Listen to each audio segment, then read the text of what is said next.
జయ లక్ష్మీనారాయణ. లక్ష్మీనారాయణ సేవా సమితిని షేర్ చేయండి, లైక్ చేయండి, సబ్స్క్రైబ్ చేయండి, అలాగే కామెంట్ చేయండి. నిన్న ఒక వ్యూవర్ అడిగిన క్వశ్చన్కి ఆన్సర్గా మనం తిరుపావైతో పాటు ఇంకేమైనా అనుసంధానం చేసుకోవాలా, తిరుపావైని 30 పాసురాలు ప్రతిరోజు అనుసంధానం చేయాలా అంటే కనుక మనకి మొట్టమొదలుగా శరణాగతి, నిత్య ఆరాధన, భగవత్ శరణాగతి. మీకు ఏవైతే తిరుమంత్ర అర్థం ఇచ్చారో సమాశ్రయణమైన వాళ్ళందరూ ఆ తిరుమంత్రాన్ని ఆరాధన అంటే నిత్య అనుష్ఠానం పూర్తిగా అలాగే చేస్తూ ఉండాలి. నిత్య అనుష్ఠానంతో పాటు తిరుప్పావై, కన్నిండ చిరుత్తాంబినాల్, మాణిక్యం కట్టి, ఈ మూడు మనము అనుసంధానం చేసుకుంటాము. 30 పాసురాలు చదివితే చాలా మంచిది. 30 పాసురాలు చదవలేని వాళ్ళు ఆ రోజు పాసురాన్ని 2 సార్లు అనుసంధానం చేసుకోవడం, 30 పాసురాలు చదివే వాళ్ళు కూడా ఏ రోజు పాసురాన్ని ఆ రోజు 2 సార్లు అనుసంధానం చేయడం. దాని ప్రకారంగా భగవంతుడికి నివేదన రోజు కట్టె పొంగలి, ఇంపార్టెంట్ పాసురాలు ఉన్నప్పుడు దద్దోజనము, పాల పాయసము, తర్వాత భగవానుడికి ఇష్టమైన చక్ర పొంగలి లేదంటే పులిహార ఇలాంటివి మనం నివేదన చేయొచ్చు. రోజు మేము కట్టె పొంగలే తినాలంటే కనుక మీరు దద్దోజనం కానీ చక్ర పొంగలి కానీ కూడా నివేదన చేయొచ్చు. అయితే ఇదంతా ఎందుకు అని అంటే కనుక మనం ఈ అర్థాలని ఇప్పుడు మీరు షేర్ చేయమన్నాము. ఈ షేర్ ఎందుకు అని అంటే కనుక ఎవరెవరైతే తిరుపావి వ్రతం చేస్తున్నారో, ఆచరిస్తున్నారో, భగవంతుడిని పొందాలనుకుంటున్నారో వారందరికీ భగవంతుడిని ఏ విధంగా పొందాలి అనే విషయం తెలియాలి కదా. అంటే పాసురం యొక్క అమ్మవారు చెప్పాలనుకున్న అర్థం మనకి తెలియాలి కదా. ఇవంతా ద్రవిడ భాషలో ఉండడం వల్ల మనకి పాసురం యొక్క అర్థం తెలియకపోవడం వల్ల మనం ఏదో చేస్తున్నాం, అందరు చేస్తున్నారు కాబట్టి మేము చేస్తున్నాం అనుకోకుండా పాసురం యొక్క అర్థము వివరణ తెలిసిందనుకోండి, మీరు ఆటోమేటిక్గా భగవంతుని ఆశ్రయించే విధానం కూడా మారిపోతుంది, మీలో గౌరవం మారిపోతుంది, అలాగే మీలో ఉన్న ఆ మర్యాదలు కూడా మారిపోతాయి. భగవంతుడిని మనం ఏ మంత్రం చేసినా సరే మంత్రం యొక్క అర్థం తెలుసుకోవడం వల్ల మనం ఏం చేస్తున్నాం, భగవంతుడి నుంచి ఏమి ఆశిస్తున్నాం, భగవంతుడికి ఏమి ఇద్దాం అనుకుంటున్నాం అనేది మనకి తెలుస్తుంది. అంటే మనం వదలాల్సింది ఇద్దాం అనుకుంటున్నాం అంటే మన దగ్గరే ఉంది. మన దగ్గర ఉన్న అహంకార మమకారాల్ని, అనేక రకాలైన అవగుణాలని మనం భగవంతుడి దగ్గర వదిలేయాలి అనే విషయం మనం తెలుసుకోవడానికి. నిన్న చెప్పుకున్నాం మనం ఎప్పుడైతే గుడికి ప్రదక్షిణ చేస్తూ ఉంటామో ఆ గుడి ప్రదక్షిణ యొక్క విలువ ఏంటి, దానికి అర్థం ఏంటి అనేది నిన్న తెలుసుకున్నాం. ఇలాంటివన్నీ తెలుసుకోవడం వల్ల మనం రేపొద్దున దేవాలయానికి వెళ్ళినప్పుడు ఆలయంలో భగవంతుడు మూల విరాట్టుగా మధ్యలో వేయించేసి ఉన్నప్పుడు మనం ఆయనకి ప్రదక్షిణ చేస్తున్నాం. దేనికోసం ప్రదక్షిణ చేస్తున్నాం? మనం ఏమనుకుంటున్నాం అంటే మన కోసమో లేకపోతే భగవంతుడిని మనం ప్రదక్షిణ చేస్తున్నాం అనుకుంటున్నాం. కాబట్టి ఇవన్నీ మనకి తెలియడం వల్ల వెళ్ళినప్పుడు ఆ ఉదాహరణని మనం మనసులో పెట్టుకుని ఈ అర్థం మన మనసులో ఉండడం వల్ల మనం చక్కగా శరణాగతి చేయగలుగుతాము. దాన్నే ప్రపత్తి అంటారు. ఈ శరణాగతి కోసమే మనం ఇన్ని ఆరాధన చేస్తున్నాం. అంటే ఏంటి? భగవంతుడిని పొందడానికి చేసే ఆరాధనే. భగవత్ స్నానం చేయడం అంటుంది అమ్మవారి దీంట్లో.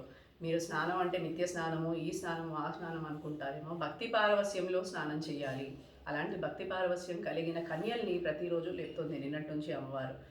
ఇవాటి రోజున అలాంటి భగవద్భక్తి పొంది భగవంతుడినే అనుభవిస్తూ భగవంతుడి యొక్క ధ్యానంలో నిమగ్నమై ఉన్న ఈ నిద్ర అనంటే ఏంటి? వీళ్ళందరూ యోగులు అని మనకు తెలుస్తుంది. అంటే ఈ యోగ నిద్రనే ఉన్న వాళ్ళందరినీ ఏమంటారు?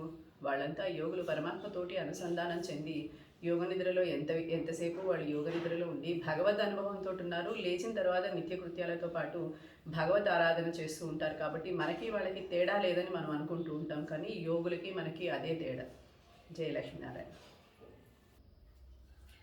తల్లి కడుపున పుట్టిన బిడ్డల సమృద్ధిని చూసి సంతోషించినట్లు భాగవతులందరూ భగవద్ అనుభవాన్ని చూసినప్పుడు ఆనందించడమే ఎక్కువగా. వాస్తవంగా భగవత్ సంబంధం కలవారు ఏ ఒక్కరూ ఒక గోష్ఠిలో లేకపోయినా అయ్యో ఈ గోష్ఠి అంత పరిపూర్ణం కాలేదే అని చూసి బాధపడతారట.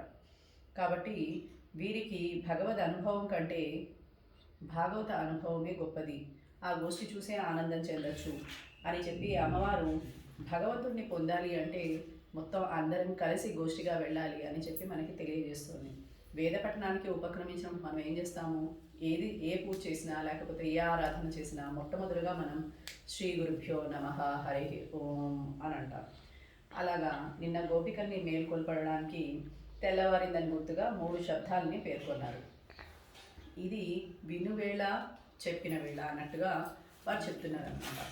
కాబట్టి ఇవాళ రోజున గోపికని ఏమని పిలుస్తున్నారు? ఓ పిచ్చిదానా అని పిలుస్తున్నారు. భరద్వాజ పక్షులు గురించి ఇక్కడ మనకి చెప్తున్నారు. భారద్వాజ పక్షులు పగలు విడిపోతామని చెప్పి ఇద్దరు కూర్చుని మాట్లాడుకుంటున్నాయంట. అంటే కీచ్ కీచ్ కీచ్ అని శబ్దం చేస్తున్నాయి. ఆ శబ్దము నీకు వినిపించట్లేదా, అలాగే పడుకొని ఉన్నావు, లేవా అని చెప్పి ఆమెని ఎంతో వాత్సల్యంగా లేపుతున్నారు. ఇలా ఎందుకు లేపుతున్నారు? ఏంటి కీసుకీసెన్నెంగుం మానే చత్తన్ కలందు పేసిన పేచరవం కేటిలయో. రాత్రి అంతా నిద్రపోయి తెల్లవారుజామునే లేచి ఒకదానితో ఒకటి కలిసి విడిపోవుటకు ముందు మాట్లాడుకున్న మాటలు కదా ఈ భరద్వాజ పక్షులు. మరలా సాయంకాలం వరకు కలిగవు కదా అను బెంగతో పగలంతా తలుచుకొని ఆనందించడానికి కావలసిన మాటలన్నీ మాట్లాడుకుంటున్నాయట. కానీ ఇవి మామూలు మాటలు కావు. ప్రయాణానికై పోయేవారు త్రోవలో ఏం చేస్తారు, దారిలో ఏదైనా కట్టుకుని పోవాలి, తినడానికి ఏదైనా ఉండాలి అన్నట్టుగా మూట కట్టుకుని వెళ్ళినట్లుగా భారద్వాజ పక్షులు తెల్లవారుజామునే లేచి మాట్లాడుకుని ఆ మాటల్ని మూట కట్టుకుని వెళ్తున్నాయి అని అంటుంది. అది ఎందుకు ఈ ఉపమానం అని మనకు అనిపించవచ్చు. సోత్రీలైన బ్రాహ్మణులు తెల్లవారుజామునే లేచి తాము వేదాల్ని చదువుకుంటూ శిష్యులకు కూడా వేదాల్ని నేర్పిస్తూ ఉంటారు. తాను చదువుటయే ప్రయోజనం కాదు, తాను చదువుకొనినది ఇతరులకి చెప్పుట కూడా ఆవశ్యకం. చాలామంది ఏమనుకుంటారు, నేను చదువుకున్నాను, నేను చదువుకున్నది కనుక ఎవరికైనా చెప్పాను అనుకో ఆటోమేటిక్గా వాడు నేర్చేసుకుంటాడు, కాబట్టి నేను ఇది దాచిపెట్టుకోవాలి అనుకుంటాడు. వాడు వచ్చే జన్మలో బ్రహ్మరాక్షసి అయిపోతాడని మనకి శాస్త్రం తెలియజేస్తుంది. అందుకని అమ్మవారిది ఖచ్చితంగా ఇక్కడ నిదర్శనంగా మనకి తెలియజేస్తున్నారు. మనం చదువుకోవడమే కాకుండా చదువుకున్నది ఇతరులకి చెప్పడం కూడా అంతే ఇంపార్టెంట్ అని. వారే భారద్వాజ పక్షులు. భారద్వాజ మహాముని ఎందుకు మనకి భారద్వాజ పక్షుల గురించి చెప్తున్నారంటే, భారద్వాజ మహాముని 3 వేదాలని అధ్యయనం చేయాలని 300 సంవత్సరాలు బ్రహ్మ దగ్గర కాలాన్ని అడిగి తీసుకుని ఆయన అధ్యయనం చేస్తే కూడా వేదం పూర్తిగా సంపన్నం కాలేదు అనేది మనకి తెలుస్తుంది. అందుకని వేదం యొక్క అర్థజ్ఞానము ఆచరణ కూడా కలవారు అని తెలుస్తుంది. ఈ బ్రాహ్మణులంతా ఏంటి, ఏదో వేదం నేర్చుకున్నాము చదువుకున్నాము అయిపోయింది కాదు, వేదం ఏదైతే చెప్తుందో దాన్ని ఆచరించే వాళ్ళు కూడా జ్ఞానానుష్ఠానం అనునవి పక్షి రెక్కలలాగా పరమాత్మ యందు విహరించడానికే సాధ్యమైన. అంటే ఈ పరమాత్మని మనం పొందడానికి అంత దూరం ఎగరాలి కాబట్టి ఈ రెక్కలు ఉపయోగపడతాయి. జ్ఞానులు నిద్రించుటనగా బ్రహ్మానుభవం నిమగ్నులై లౌకిక విషయంలోని ఎరగకపోవడము అని తెలుస్తోంది మనకి.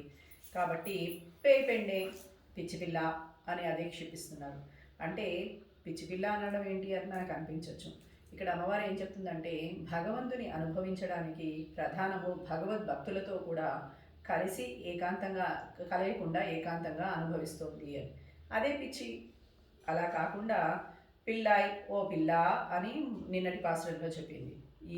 ఆమె భగవద్ అనుభవానికి కొత్తదవడం వల్ల సిగ్గుపడుతుంది, ఒకరితో కలియడానికి కూడా ఆలోచిస్తుంది. కానీ ఈమె పెన్ అనగా స్త్రీ. భగవద్ అనుభవము అలవాటు పడిన వయస్సు కలదే, కానీ పిచ్చిది. ఎలా అనుభవించాలో తెలియనిది కాబట్టి కేవలం తానే అనుభవించడం కాక 10 మందితో కలిసి అనుభవించుట, వివేకం కలిగి ఉండుట. ఆ వివేకం లేకయే ఈమె పిచ్చితనం అంటోంది. అది భారద్వాజ పక్షుల గురించి మళ్ళీ ఇంకో విషయాన్ని తెలియజేస్తుంది. ఇక్కడ సీతారాములు మనకి ఉదాహరణగా తెలియజేస్తున్నారు. సీతారాములు అరణ్యంలో ఉన్నప్పుడు వాళ్ళు కలిసి ఉన్న రోజుల్లో ఏమేమో తెలియకుండా మెల్లమెల్లగా ఒకరితో ఒకరు మాట్లాడుకుంటూ ఉంటే తెల్లవారిపోయేదట. వీరు కూడా భారద్వాజ పక్షుల్లాగా మాట్లాడుకునేవారు అని చెప్పి మనకి ఒక ఉపమానాన్ని తెలియజేస్తున్నారు. కాసం పిరప్పం కలగల్ప కైపేట్ వాసనరం కుడల్ ఆయిచియర్ మత్తినాల్ ఓసే పడుత తైరరవం కేటిలయ్యో. మెడలోని తాళిబొట్టు, అచ్చులు, బొట్టు ఇవన్నీ గలగలగలమంటూ ఉన్నట్టుగా వీళ్ళంతా గోపికలు చల్ల చిలుకుతున్నారు అంటుంది. వేపల్లో గోపికలు పెరుగు తరచుట నిత్యం చేసే కృత్యమే. అయితే పెరుగు తరచే వాళ్ళు గృహిణులే, పుణ్యశ్రీలే. వారు తెల్లవారుజామునే లేచి తల దూకుని పూలు ముడుచుకుని కృష్ణ చరితాన్ని పాడుకుంటూ చక్కగా చల్ల చిలుకుతూ ఉంటారట. ఆ పెరుగు కడవలుగా చిక్కగా పేరి ఉంటుంది. ఎంత కష్టంగా మదించి పెరుగుని గట్టిదనాన్ని నుంచి అమృతాన్ని అంటే వెన్నని నెయ్యిని తయారు చేస్తున్నారు అంటుంది. అందుచే బలంతో నొక్కి తిప్పాల్సి వస్తుంది. అలా బలంతో నొక్కి తిప్పేటప్పుడు కొప్పులు వీడిపోయి పూలు జారి పరిమళాలన్నీ వెదజల్లుతున్నాయట. ఆ పెరుగు చప్పుడు ఊరంతా నిండి ఆకాశాన్ని వ్యాపిస్తుంది. నీకు వినపడట్లేదా, అయినా లేవాలనిపించట్లేదా అని చెప్తున్నారు. అంటే పెరుగు అంటే ఏంటి, వారికి పెరుగు తరచుట నిత్యకృత్యం. అంటే ఎంత భక్తులైనా తాము చేయు నిత్యకృత్యాలు చేసియే తీరాలి అని ఇక్కడ మనకి తెలుస్తుంది. చాలామంది ఏం చేస్తారు, నేను ఏదో చాలా పైకి వచ్చేసాను ఇంకా చేయక్కర్లేదు అనుకుంటారు. కానీ ఏ రోజు అది విడవరాదు. పరమాత్మ కొరకు చేస్తున్నారని పరమాత్మనే స్మరించుచు తమ నిత్యకృత్యాన్ని ఆచరించాలి. భగవద్ ధ్యానంలో లేనివారు ఎంత శ్రద్ధతో చేయలేరు. వీరు ఆచరించట్లేదు కాబట్టి మనం కూడా ఆచరించక్కర్లేదు అని భగవంతుడి యొక్క భక్తి లేనివారు అనుకుంటారు. కాబట్టి వీరు ఎప్పుడూ నియమం తప్పరాదు అంటున్నారు. అమృతం పొందడానికి ఆనాడు దేవతలు రాక్షసులు చేసిన మదనం వంటిదే ఈ దతి మదనం. సముద్రం భగవానుడే, అందరి పాలు భగవత్ స్వరూప రూప గుణ విభూతులు. వాటిని మననం చేయడాన్ని మధించుట, భగవానుని అందే నిలిపి పట్టుదలతో కూడిన బుద్ధియే మందరము అంటే కవ్వం. ఆ మదనం మనలోని దైవశక్తులు అసురశక్తులకు తీసేయడానికి సహాయపడుతుంది.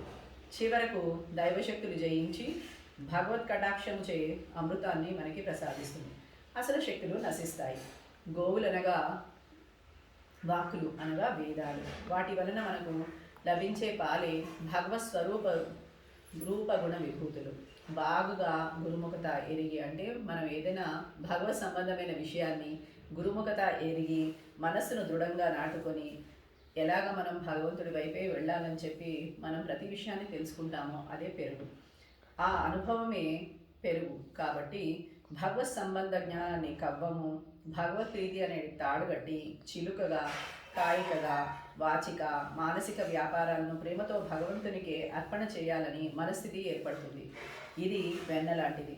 భగవంతుని ఎడబాటు అనేది వేడిమి తగిలిందనుకోండి, అది కరిగిపోతుంది. ఇది భగవంతుడికి ప్రియమై ఉంటుంది. ఇదే అమృతత్వము అనేది పరమ పురుషార్థము. ఇలాంటివన్నీ మనకి చదివితేనే కదా తెలిసేవి. ఇంకొకటి మనకి అర్థాలు తెలిసినప్పుడే మనం వీటి గురించి తెలుసుకోగలుగుతాం.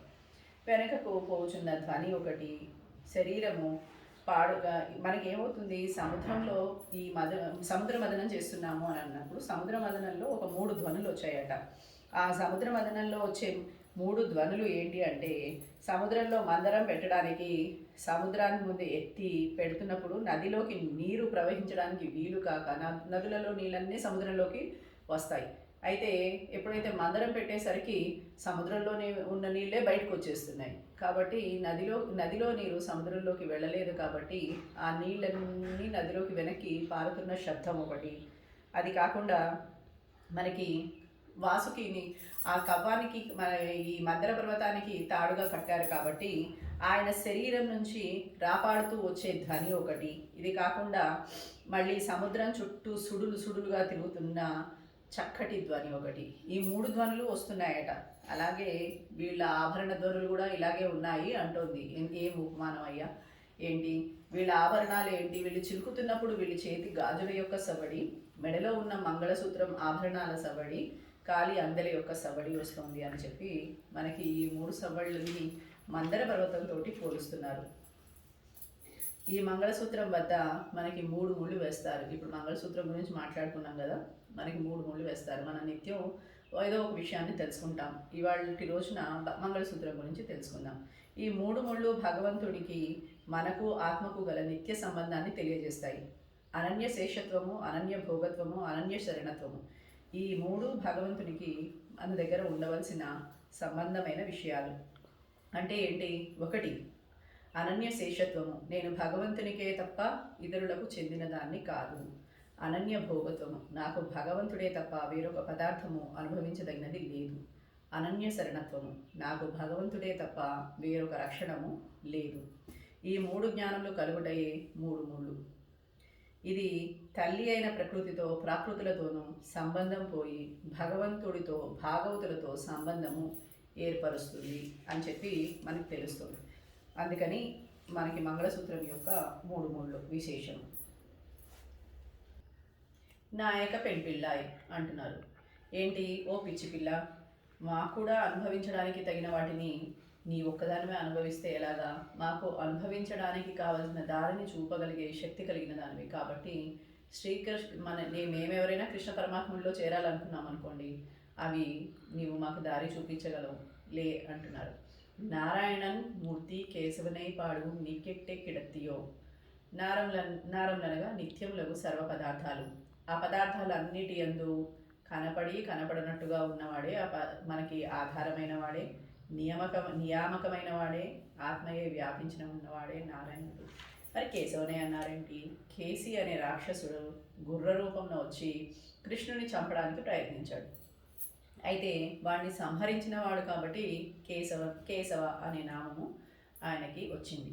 అట్టి రాక్షసుని చంపినవాడని మనకి భక్తులకు ఏం ధైర్యం ఉండదు. ఎందుకు అంటే ఆయన మీద ఉన్న ప్రేమతోటి ఆ రాక్షసుడు ఈయనని సంహారం చేస్తాడేమో, మనమే వెళ్ళి ఆయనని రక్షిద్దాము అని ఆలోచిస్తారట. ఎంత వింత కదా! కేశవ అనే నామము అంటేనే ప్రశస్తి, కేశ సౌందర్యం కలవాడు అని అర్థం. కాబట్టి అది మనం ఎప్పుడైతే కృష్ణుని ఆరాధన చేస్తున్నామో అంతటి కేశ సౌందర్యం కలిగిన వాడని మనకి ఎప్పుడైతే గుర్తొస్తుందో, ఆ కేశ సౌందర్యం శృతి వచ్చినప్పుడు ఆయన అలాగే సాక్షాత్కరిస్తాడు. తేజముడయ్యాయి పిచ్చిపిల్ల నాయకులారా తేజస్విని 3 విధాలుగా ఆమెని సంబోధిస్తున్నారు. భగవద్ అనుభవం చేయగలిగిన బ్రహ్మ తేజస్సు నీలో కనిపించుంటుండగా లేదనుట తగదు. ఆ అనుభవం 10 మందికి కలిగించి వారితో కలిసి అనుభవింపజాలిన దానివై, నాయకురాలుగా ఉండదగిన దానివై ఏకాంతంగా అనుభవించుట తగదమ్మా, ఏమ్మా పిచ్చియా అని వీరు అడుగుతున్నారు. తీరా శ్రవణం చేయి మనలో నాటుకుపోయిన నాస్తిక భావాలు క్రమక్రమంగా బ్రహ్మస్థితిత్వ విశ్వాసం కలుగుతూ ఉంటుంది. అయితే గురువులు ఉపదేశించగా అనుగ్రహించినవి మహాభక్తులు అట్టి జ్ఞానము నిండిన వారే ఆచరణ కూడా దాన్ని వదలకుండా ఉండడచే వారి నోటి వెంట అయత్న సిద్ధంగా వచ్చు శబ్దములు మనల్ని భగవంతుడి వైపు నడిపిస్తాయి. ఇట్లు గోపికలు 2వ గోపికను మేల్కొల్పుతున్నారు ఈ పాశ్రంలో. జై లక్ష్మీనారాయణ. లక్ష్మీనారాయణ సేవా సమితిని లైక్ చేయండి, షేర్ చేయండి, సబ్స్క్రైబ్ చేయండి.